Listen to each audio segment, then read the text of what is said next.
एक ऐसी इंफॉर्मेशन जो अब तक आप लोगों को नहीं मिली होगी।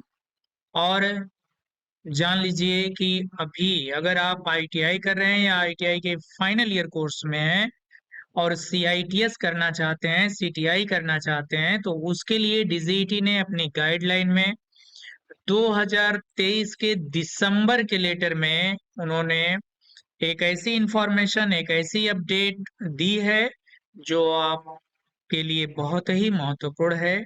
यदि आप सीआईटीएस का कोर्स एनएसटीआई से या प्राइवेट आईटीओटी से या कहीं से भी आप करना चाहते हैं, तो दो चीजें हुई है, दो बड़े बदलाव हुए हैं। एक बड़ा बदलाव ये हुआ है कि सीआईटीएस का जो कोर्स सीएनएस क्यूएफ लेवल 6 था, उसको लेवल 5 कर दिया गया है। और उसके बाद जो सबसे बड़ा बदलाव हुआ है कि सीआईटीएस में एडमिशन पाने के लिए जो बदलाव हुआ है, पहले तो आईटीआई रहें आप या डिप्लोमा रहें या बीटेक रहें, आपको सीआईटीएस में एडमिशन मिल जाता था। आप एंट्रेंस टेस्ट के मेरिट में आते थे और कॉलिंग होती थी, फर्स्ट सेकंड राउंड होता था काउंसलिंग और आपको एडमिशन मिल जाता था। लेकिन अब ऐसा नहीं होगा। अब क्या होगा कि बीटेक के लिए तो वही है, जो सबसे बदलाव हुए हैं, बड़े बदलाव, वो आईटीआई के लिए हुआ है। बीटेक अगर है तो वो फॉर्म अप्लाई करेगा, एंट्रेंस एग्जाम देगा, चयन होगा। डिप्लोमा है तो भी डिप्लोमा कैंडिडेट भी फॉर्म अप्लाई करेगा, मेरिट में आएगा, चयन होगा। एक सर्विसमैन है इंडियन आर्मी से 15 साल, अगर उसको सर्विस करके रिटायर हुआ है और वो सीआईटीएस करना चाहता है तो वो भी होगा। जो सबसे बड़ा और महत्वपूर्ण है वो है सिर्फ आईटीआई के लिए। देखिए, 10th class with 2 year NTC past, यानी कि आप कक्षा 10 पास हो और 2 साल का आईटीआई का कोर्स किए हो। एनटीसी मतलब आप जानते ही हैं कि नेशनल ट्रेड सर्टिफिकेट, यानी जिस ट्रेड में आप आईटीआई करते हैं वो कोर्स कितना, 2 साल का।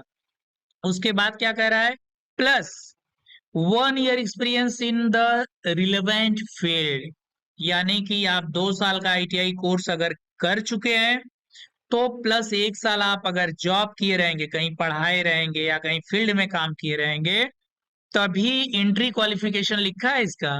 सीआईटीएस में एडमिशन का एंट्री क्वालिफिकेशन मैं आपको बता रहा हूं। तो 1 साल का अनुभव रहेगा तभी आप आवेदन कर पाएंगे। मतलब ये कि आप अगर 2 साल आईटीआई और 1 साल अनुभव। लेकिन इससे पहले क्या था सिस्टम, कि यदि आप आईटीआई किए हैं तो आप एप्लीकेशन करेंगे और मेरिट में आते हैं तो आपका एडमिशन हो जाएगा। उससे पहले था कि यदि आप आईटीआई के फाइनल ईयर अपेयरिंग में हैं तब भी आपका एडमिशन हो जाता था। लेकिन अब 2024 से ऐसा होने वाला नहीं है। और जो मैं बता रहा हूं, ये मैं एक डीजीईटी का सिलेबस का लेटर से बता रहा हूं, जो 2023 में पब्लिश्ड हुआ है। तो आप सभी लोग हो जाएं तैयार। और यह एक बहुत ही बड़ी ब्रेकिंग न्यूज है जो आईटीआई वर्तमान में कर रहे हैं या कर चुके हैं उनके लिए, कि आने वाले दिनों में यानी कि 2024 में का जो सबसे बड़ा अपडेट है वो ये है कि इस तरीके से सीआईटीएस में एंट्री क्वालिफिकेशन में बड़ा बदलाव हुआ है। इसके साथ साथ ही जो सीआईटीएस का लेवल कोर्स एनएसक्यूएफ लेवल 6 था, उसको एनएसक्यूएफ लेवल 5 कर दिया गया है।